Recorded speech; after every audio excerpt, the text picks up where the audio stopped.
지난주에 말씀을 드리기를 성경을 읽을 때 우리가 올바른 관점으로 성경을 읽어야 한다라는 말씀을 드렸죠.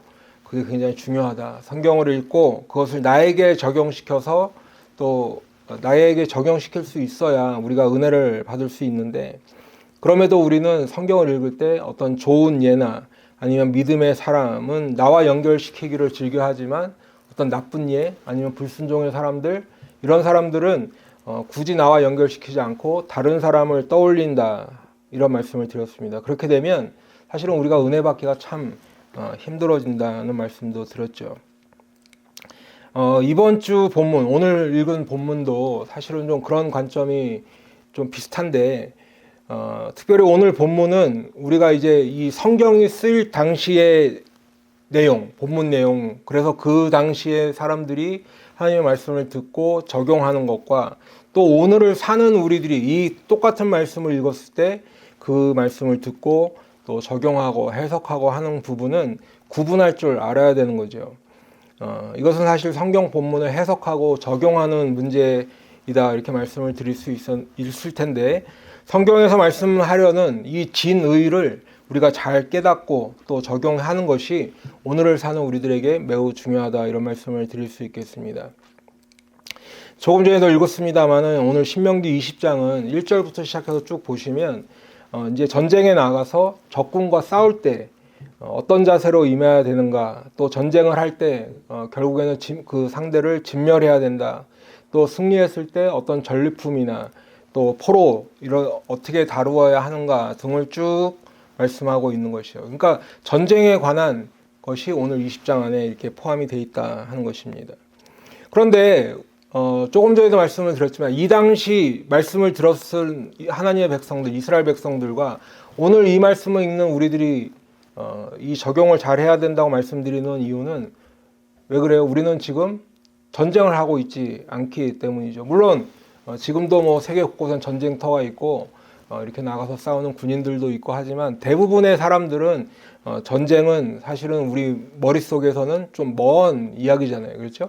그리고 실제적으로 우리가 어떤 그 전쟁에 대한 생각은 특별히 군대 가서 있지 않거나 하면 이렇게 평상시에 잘 하지 않는 생각이기 때문에 이 말씀이 오늘을 사는 나와 무슨 상관이 있는가, 이것들을 이 말씀을 읽으면서 한번 우리가 진지하게 생각해 봐야 하는 것입니다. 그리고 또 어떤 사람들, 성경을 비판하는 사람들은 오늘 본문에서 말씀하는 것처럼 이렇게 전쟁을 할 때 뭐 예를 들어서 군인들끼리 서로 이렇게 죽이고 하는 것은 어떻게 보면 필연적인 일이죠. 전쟁터에 나가서 군인들끼리 싸움을 하기 때문에 그 군인들끼리 죽이고 하는 것은 필연적일 수 있지만, 지금 본문에 읽었듯이 여자들이나 아이들이나 또 어떤 가축들까지 진멸하라, 이러는 말씀을 읽으면 야, 하나님이 너무하신 거 아니냐, 그래서 이런 비판을 하는 사람들도 있다는 거죠. 또 우리 교회 안에 있는 사람들도 구약을 읽다 보면 야, 구약의 하나님은 너무 잔인하신 분인가, 이런 의문들을 갖게 된다는 말입니다. 또 다른 부류의 사람들은 이런 본문을 읽으면서 이런 전쟁에 관한 말씀을 잘못 이해하고 또 잘못 적용해서 우리가 다른 사람들을 무력으로 대항하고 또 무력으로 제압하고, 그래서 그런 것들을, 그러한 공격하고 하는 것들을 당연하게 생각하는, 성경에서 이렇게 말씀하고 있잖아, 그러니까 우리는 해도 돼 라고 해서 그렇게 당연하게 생각하고 또 자신들의 어떤 폭력성이나 공격성을 이렇게 명분으로 삼기도 했었죠. 지난 과거의 교회 역사를 보면 그런 일들이 많이 있었습니다. 그렇다면 과연 그럴까 하는 거죠. 그게 옳은 것인가? 어떤 게 옳은 것인가? 구약의 하나님은 정말 잔인한 하나님인가? 또 반대로 우리는 그러한 공격성을 이렇게 말씀을 근거해서 마음껏 행해도 되는 것인가 하는 생각을 해봐야 된다는 거죠. 그래서 우리는 이 말씀에 담긴 진의, 하나님의 말씀이 그때와 지금 우리가 그때 사람들에게는 유효한데 오늘 우리에게는 아닌가, 아니면 그때는 아니었는데 지금은 유효한가, 그런 게 아니죠. 하나님의 말씀은 예나 지금이나 변함이 없다라는 전제하에서 보면 분명히 하나님의 말씀을 통해서 이때 당시에 듣는 사람들에게 적용되는 것들이 오늘 우리에게도 똑같이 적용될 수 있다라는 거죠. 그래서 오늘은 그러한 것들을 성령께서 우리에게 깨닫게 해주시고, 그래서 우리가 그런 기도하는 마음으로 오늘 말씀을 나누면서 함께 은혜 받기를 원합니다. 자, 오늘 20장 1절에 처음 시작해 보시면 내가 나가서 적군과 싸우려 할 때를 말씀하고 있어요. 또 지금 우리가 함께 교독했습니다만 본문 10절도 내가 어떤 성읍으로 나아가서 치려 할 때를 말씀하고 있죠. 그러니까 간단하게 말씀을 드리면 지금 이스라엘 백성들이 다른 민족들과 전쟁을 할 때 어떻게 해야 되는가 라는 그런 전쟁에 관한 말씀임을 알 수 있습니다. 그런데 가만히 보면 이스라엘은 사실은 전쟁에 능한 민족이 아니죠. 특히 지금 이 당시는 더 그렇죠. 왜냐하면 400년 동안 애굽에서 노예로 살았어요. 그리고 이제 그 애굽의 노예 생활을 벗어난 지 40년밖에 되지 않았어요. 그런데 어떤 40년이라도 어떤 한 곳에 정착해서 뭔가 군대를 이렇게 양성하고 또 뭔가 이렇게 뭐 병거라든가 무기들을 이렇게 잘 쌓아놓을 수 있는 그런 상황이 아니었고 뭘 하고 있었죠? 40년 동안 광야를 떠돌고 있었어요. 자기들의 집이나 아니면 하나님께 예배드리는 그 제사 드리는 성전도 조립식이잖아요. 요즘 말로 하면. 그래서 그냥 그 레위인들이 메고 다녔어야 하니까 그곳에서 무슨 군사훈련을 체계적으로 하지도 못하고 또 어떤 무기나 이런 것들을 창과 방패, 뭐 화살, 옛날에는 그런 무기잖아요. 병거들. 그런데 그런 무기들을 이렇게 준비할 수 있는 나라도 아니죠. 그렇기 때문에 20장 1절에 보면요. 적군과 싸우는 것을 이야기하는데 가장 처음에 당부한다고 할까? 첫 번째로 하는 말씀이 뭐냐면 두려워하지 말라는 거예요. 네. 너희들이 싸울 때 용맹하게 나와서 싸워라 하는 게 보통 이 군인들에게 할 수 있는 말일 텐데 두려워하지 말라는 거예요. 왜 두려워하지 말라고 그럴까요? 실제로 두려워하고 있다는 거죠. 적군과 싸울 때 상대방의 말과 병거와 백성이 이스라엘보다 많을지라도 그들을 두려워하지 말라라고 지금 1절부터 말씀하고 있어요. 그런데 여러분, 요즘식으로 표현하면 이게 좀 소름 돋는 거예요. 왜냐하면 이게 현실이에요. 이게 이스라엘의 현실이에요. 뭐냐면 이스라엘은 지금 말이나 병거나 그런 것들이 다른 민족보다 많지 않아요. 적으면 적었지 많지 않아요. 애굽을 나와서 홍해를 건넌 사람이 장정들만 60만이나 됐다고 했지만 그것은 이스라엘만 봤을 때 많은 아브라함으로부터 시작해서 이 많은 민족을 이루었다 하니까 그게 많아 보이는 거지 다른 민족들과 비교해서 봤을 때도 그렇게 많은 사람 숫자도 아니라는 거예요. 그러니까 이스라엘은 군대도 없어요. 군대도 이렇게 뭔가 체계가 잡혀 있지 않아요. 또 무기가 그렇게 많은 나라도 아니에요. 더군다나 백성이 많은 그런 큰 민족도 아니라는 거죠. 그렇기 때문에 적군과 싸울 때 눈에 보이는 것을 간과할 수가 없죠. 벌써 병거를 타고 오고 칼과 방패와 화살과 이런 무기들을 볼 수밖에 없는 거죠. 그리고 이스라엘 입장에서 보면 그들은 수많은 무기를 가지고 다가오는 거예요. 그러니까 먼저 해야 될 것이 뭐예요? 두려워하지 말라는 말씀입니다. 여러분, 그러면 왜 두려워하지 말까? 그 이유를 바로 말씀하고 있는데 1절에서 보시면 애굽 땅에서 너를 인도하여 내신 네 하나님 여호와께서 너와 함께 하시느니라. 여러분, 이스라엘의 지금 상황은 지금 계속 말씀을 드립니다만 이성적으로 생각하면 두려워하는 게 맞아요. 그런데 실제로는 두려워하지 말래요. 그 이유가 뭐예요? 하나님이 함께 하신다는 거예요. 하나님이 함께 하시기 때문에 적군이 어떤 무기를 갖고 얼마나 많은 군인들이 나오든 그것을 두려워하지 말라 하는 것입니다. 그래서 적군과 이제 전쟁을 하러 나갈 때 제사장들이 백성들에게 먼저 무엇을 고하느냐? 두려워하지 말라라는 것을 고하는 거예요. 그리고 그들이 두려워하지 말아야 될, 떨지 말아야 될 이유를 한 번 더 구체적으로 말씀하고 있는데 4절에 보니까 그 이유를 좀 더 구체적으로 말씀하고 있죠. 너희 하나님 여호와는 너희와 함께 행하시며 너희를 위하여 너희 적군과 싸우시고 구원하실 것이야. 하나님이 단순히 함께 하시는 것, 그래서 그냥 뭐 이렇게 방관하시고 내버려 두시는 게 아니라 하나님이 너희 적군과 싸우신다. 그리고 그 전쟁에서 너희들을 구원하실 거야. 그러니 하나님이 함께 하신다는 의미는 그런 의미야. 두려워하지 말라고 백성들에게 말하고 있는 거지. 그런데 이스라엘 백성들이 마음으로만 두려워하지 않는, 아니면 어쩌면 겉으로도 두려워하지 않는 척하는 어떤 무모한 용기 정도가 아니라 실제로 그 두려워하지 않는 것을 해야 돼요. 어떤 방법으로요? 거기 4절부터 한번 쭉 이렇게 보시면, 5절부터죠. 5절부터 쭉 보시면 자기 집을 건축하던 사람 전쟁으로 나오지 말고 혹시라도 나왔으면 돌아가라는 거예요. 포도원을 만들려고 했던 사람들 그 수확을 걷지 못했기 때문에 돌아가라는 거예요. 약혼자가 있는데 아직 결혼을 하지 못한 사람 등등 이런 사람들을 굳이 전쟁에 지금 부르지 말고 돌아가라고 해요. 아니 지금 이런 사람들까지 다 나와서 싸워도 지금 이스라엘이 될까 말까 하는 상황이잖아요. 그런데 이런 사람들 돌아가라고 해요. 그리고 또 누구를 돌려보내는데 누구냐 하면 다른 사람들 사기 떨어뜨리는 두려워서 마음이 허약한 사람들도 돌려보내래요. 예, 걱정하는 거죠. 우리 어떻게 저 사람들 맞서 싸우지? 그래서 그 사람들도 다 들어가라는 거예요.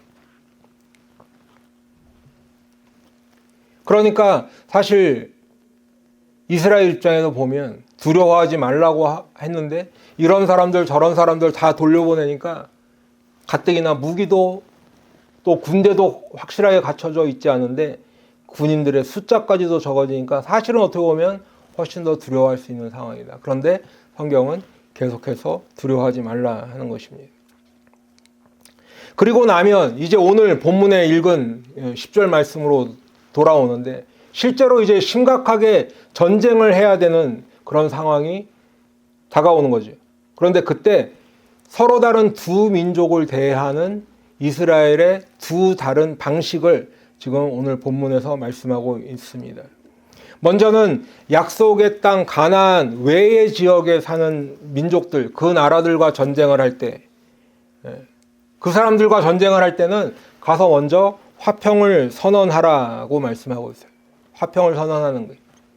그런데 그들이 그 화평을 받아들이면 굳이 전쟁하지 않고 이기는 거죠. 그렇죠? 그냥 말로 우리가 전쟁하기 전에 당신들한테 전쟁하지 않고 이렇게 화평을 선언하면 그 사람들이 그걸 받아들인다면 굳이 전쟁까지는 하지 않아도 돼요. 그런데 화평을 받아들이지 않으면 어떻게 하라는 거예요? 그 군사들을 다 죽이라고 지금 말씀하고 있어요. 그런데 그럴 때라도 여인들이나 아이들이나 가축들은 살려두라. 그렇죠? 그런데 또 다른 방식으로 대해야 하는 나라들이 있는데 그 나라들은 어떤 나라들이냐면 약속의 땅 가나안에 살고 있는 나라들이에요. 그 민족들을 쭉 지금 말씀하고 있죠. 그 17절에 보면 헷 족속 아모리 족속 해갖고 쭉 가나안에 사는 그 민족들과 싸울 때에는 조금 전에 화평을 선언한 가나안 외에 살고 있는 사람들과는 조금 다른 방식으로 전쟁을 해야 되는데 어떻게 하냐면 그 가나안에 살고 있는 민족들에 대해서는 16절에 보니까 호흡 있는 자를 하나도 살리지 말라라고 명령하고 있어요. 굉장히 무서운 말이죠. 호흡 있는 자를 하나도 살리지 말라. 그런데 그 17절에 이제 그 민족들의 이름을 나열하면서 보니까 호흡 있는 자를 하나도 살리지 말라는 게 어떤 의미냐 구체적으로 또 설명을 하는데 17절에 보니까 진멸하라라는 거예요.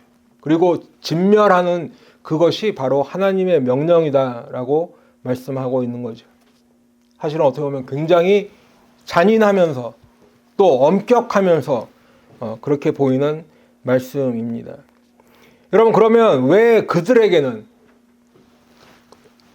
이스라엘 밖에 많은 민족들이 있는데 가나안 민족과 또 가나안 외의 지역에 살고 있는 민족을 이렇게 구분해서 상대하게 하시고 특히 그 가나안에 있는 민족들에는 왜 이렇게 엄격하게 잔인하도록 혹독하게 대하라 하실까? 그 이유가 18절에 나와 있죠. 이는 그들이 그 신들에게 행하는 모든 가증한 일을 너희에게 가르쳐 본받게 하여 너희가 너희 하나님 여호와께 범죄하게 할까 함이니라. 간단하게 얘기해서 그들의 영향을 받아서 이스라엘 백성이 하나님의 백성으로 살아야 하는데 하나님을 떠나고 하나님을 배신하고 이제 이방신을 섬기는 그들을 그렇게 해서 하나님께 범죄하게 될까?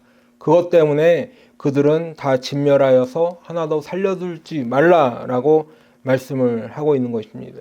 그 표현을 아주 구체적으로 하는 것이죠. 호흡이 있는 사람들을 살려두지 말고 진멸하라. 그런데 이 호흡이 있는 사람들, 진멸하라는 범위 안에 누구도 포함된 거예요. 여인들, 아이들, 가축들까지 포함돼요. 조금 전에 가나안 외의 지역은 그래도 여인들이나 아이들이나 가축들은 살려두라고 했는데 이 가나안에 사는 사람들에게는 이 모든 사람을 다 포함하는 것입니다. 그렇기 때문에 조금 전에도 말씀을 드렸지만 성경을 비판하고 하나님을 비판하는 사람들은 야, 하나님이 너무하신 것 아닌가라는 그러한 말들을 하는 것이죠. 여러분, 그러면 우리들은 이쯤에서 한 가지 굉장히 중요한 질문을 하게 됩니다.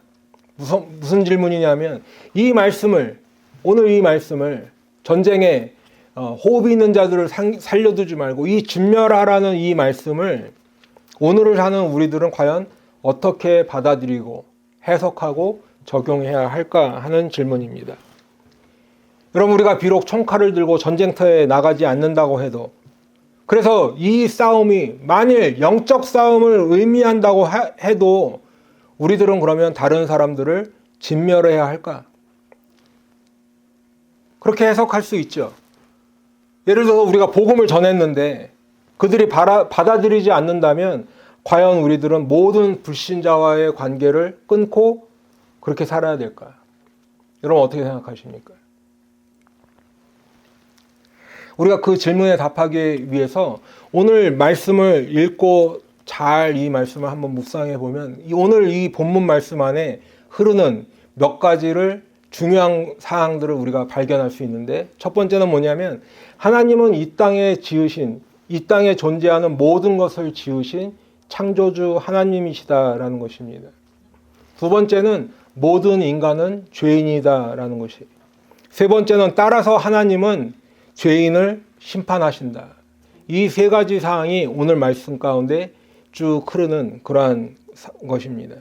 좀 더 자세하게 말씀을 드리면 하나님은 모든 것을 지으신 창조주 하나님이시기 때문에 이 온 땅의 주인은 누가 주인이에요? 하나님이 주인이에요. 내가 땅 문서를 가지고 있고 아무리 여기 대대손손 조상 때부터 살아왔다고 해도 그 땅의 원주인은 만드신 하나님이 주인이시다라는 거예요. 그렇기 때문에 하나님의 거룩하고 선하신 뜻에 따라서 하나님의 땅을 나누어 줄 권리도 누구한테 있는 거예요? 하나님이 있는 거예요.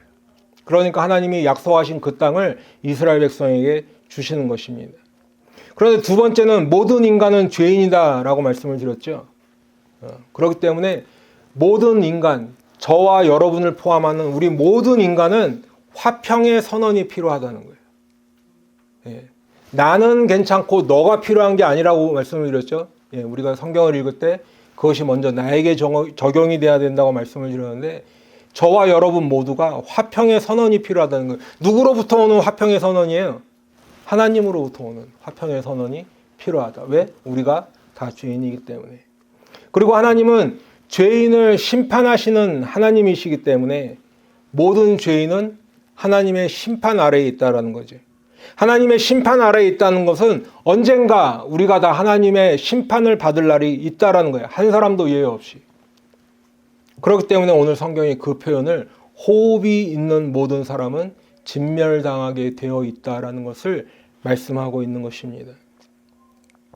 여러분, 그런데 오늘 또 본문을 가만히 읽다 보면 이 진멸되는 사건, 호흡 있는 사람들을 살려두지 말고 진멸하라는 이 말씀 안에서도 살 수 있는 사람들이 있어요. 누가 살아요? 화평을 선언했을 때 그 화평을 받아들입니다. 그래서 화평하기로 회답하고 라고 되어 있죠. 응답을 화평하겠습니다라고 하는 거예요. 그래서 성문을 연 사람들, 그 사람들은 살 수 있는 거예요. 아멘? 예. 그 다음에 또 누가 살아요? 하나님의 백성, 이스라엘 백성들은 살 수 있는 거예요.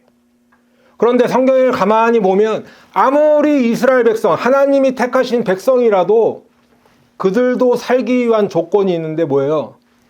다른 신들에게 행하는 가증한 일을 배워서 그들을 본받아 하나님을 떠나면 안 되는 거예요.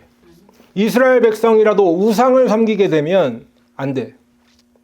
아무리 이스라엘 백성으로 태어났다고 해도 우상을 섬긴 사람들은 성경에서만 봐도 살 수 없었어요. 그리고 성경에는 이렇게 이스라엘 백성이라도 우상을 섬기거나 하나님의 명령에 순종을 하지 않고 불순종하고 했던 사람들은 죽음을 맞이하고 또 이스라엘 그런 많은 기록들을 우리들에게 본보기로 말씀하고 있는 것을 볼 수 있습니다. 여러분, 그러면 보면 오늘 말씀은 현대를 살아가는 우리들이 다른 사람을 향해서 칼을 휘두르고 진멸하라, 그런 의미에서 전해주는 말씀이 아니라 그들에게 복음을 전해야 하는 이유를 말씀하고 있지. 그리고 모든 사람에게, 저와 여러분을 포함한 모든 사람에게 하나님의 심판의 경고의 말씀을 들려주고 있는 것입니다. 여러분, 그러면 화평을 선언하는 것은 무엇일까요? 화평을 선언한다. 그것은 쉽게 말씀을 드리면 예수 그리스도의 복음을 전하는 것입니다. 왜 화평을 선언하는 것이 복음을 전하는 것일까? 우리가 신약 사도행전 10장 36절에 보면 이런 표현이 있어요. 예수 그리스도로 말미암아 화평의 복음을 전하사. 화평의 복음이라는 것은 뭐 이런 표현을 좀 지금 국어 시간이 아니니까 좀 그렇게 하는데 소유격을 쓰고 있죠. 그러니까 화평의 복음이라는 것은 복음 안에 화평이 있다는 의미도 되고, 그렇죠. 복음 안에 화평의 의미가 있다라는 거예요. 그러면 성경이 말씀하는 화평의 의미가 무엇인가 우리가 그것을 알아야겠죠. 그 화평의 의미를 우리가 좀 더 명확하게 알 수 있는 것이 에베소서 2장에 보시면 나와 있는데, 성경에서 말씀하는 이 화평은 먼저는 하나님과 원수되었던 죄인들이 하나님과 화평을 이루는 거예요. 두 번째 화평은 이 화평을 선언하던 유대인들, 그리고 그 화평을 받아들여서 성문을 열었던 이방인 사이의 화평을 의미해요. 그러니까 유대인이나 이방인이 구분이 되는 것이 아니라 예수 그리스도의 복음으로 인해서 이 두 민족들도 하나가 된다는 거지. 그런데 그것을 이루게 하는 것이 뭐라고요? 매개체가 예수님의 십자가라는 거예요.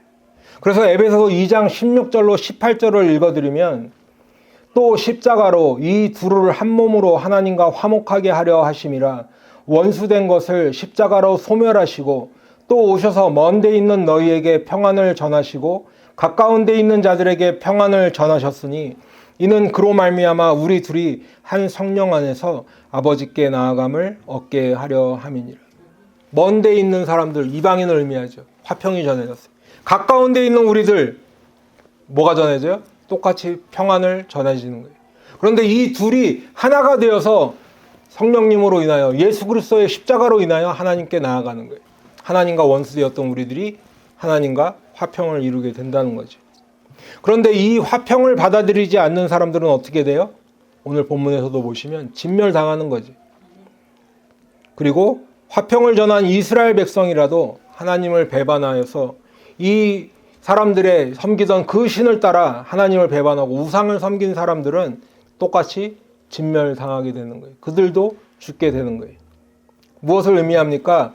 마지막 날 하나님의 심판을 받아서 진멸하게 된다는 거예요. 이 화평을 받아들이지 않고 하나님을 떠나 우상을 섬기게 되면요. 사랑하는 성도 여러분, 오늘은 성경에서 이제 예수님이 예루살렘에 들어가서 이제 십자가에 달리시기 전에 마지막 주간을 시작하는 종료주일, 영어로는 팜 선데이라고 하는데 이 종료주일이라고 부르는 날입니다.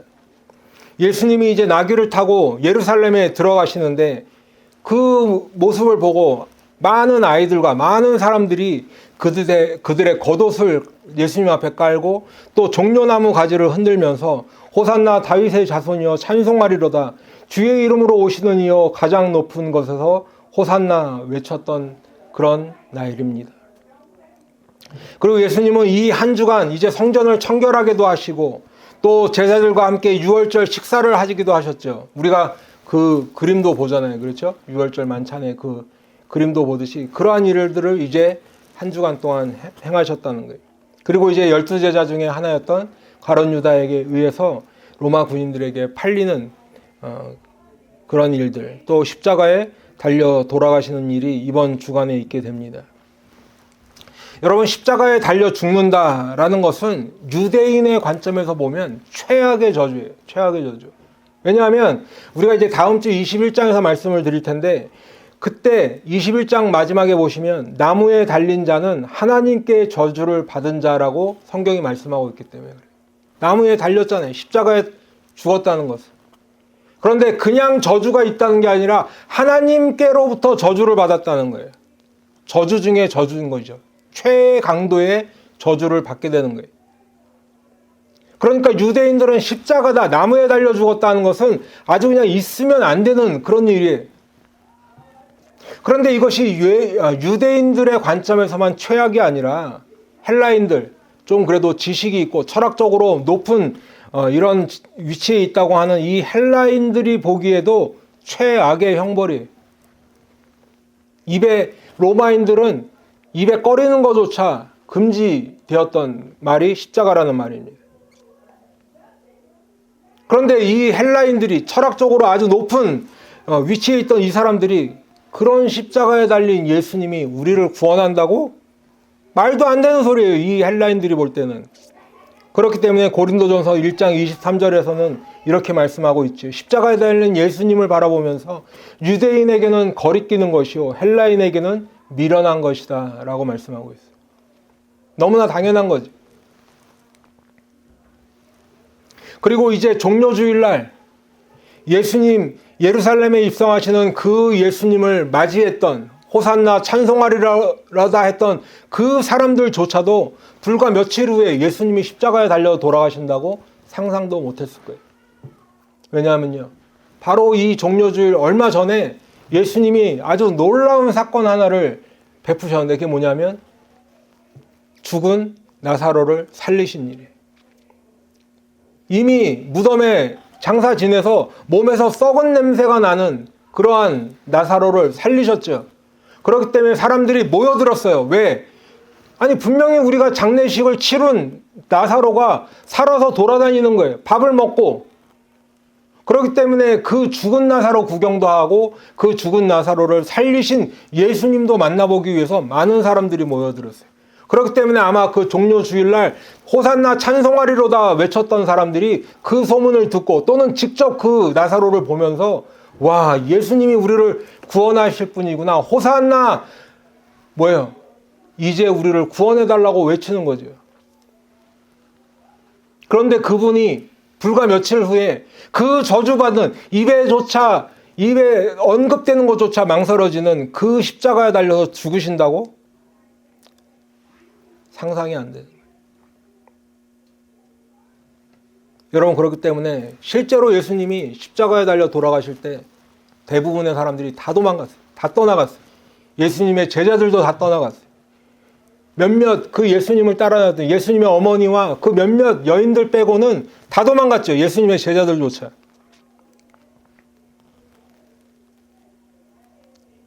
엠마오로 가던 제자들도 예수님이 십자가에 못 박혀 죽으신 것을 보고 그냥 자포자기하면서 돌아가는 거예요. 십자가는 저주의 상징이고 실패와 형벌의 상징이었습니다. 그런데 여러분, 사람들이 눈에 보이는 대로 그렇게 판단하고 규정한 대로 십자가는 저주로 끝나지 않았어요. 십자가는 실패로 끝나지 않았습니다. 예수님은 죽음에 머물러 계시지 않고 다시 살아나셨어요. 그리고 많은 제자들이 보는 앞에서 하늘로 승천하셨고, 우리 주님은 지금도 하나님 보좌 우편에 살아계셔서 우리들을 지켜보시는 주님이신 줄로 믿습니다. 그리고 이제 그걸로 끝나는 게 아니죠. 하늘로 너희들이 본 그대로 다시 구름 타고 오시리라. 마지막 날 영광의 주님으로 나팔소리와 함께 세상 만물을 심판하시는 심판주로 오실 것을 성경은 분명히 기록하고 있습니다. 여러분, 그렇다면 십자가가 저주에서 끝나나요? 십자가가 실패해서 끝날까요? 그렇지 않아요. 십자가는 우리를 구원하시는 화평의 복음의 시작이고 전부인 것입니다. 십자가에는 우리의 모든 죄를 사하시는 하나님의 용서가 십자가에 있어요. 십자가에는 우리를 살리시기 위해 자기 아들을 아끼지 않고 내어주신 하나님의 은혜와 사랑이 있는 거예요. 십자가는 실패가 아니라, 십자가는 저주가 아니라 끝내 승리인 것입니다. 사랑하는 성도 여러분, 우리 간혹 영화나 이런 데서 보지만 세상 마지막 날, 그렇죠? 그런 영화들 가끔 있죠. 사람들은 세상 마지막 날이라고 하면 무엇을 떠올려요? 인류의 종말을 떠올려요.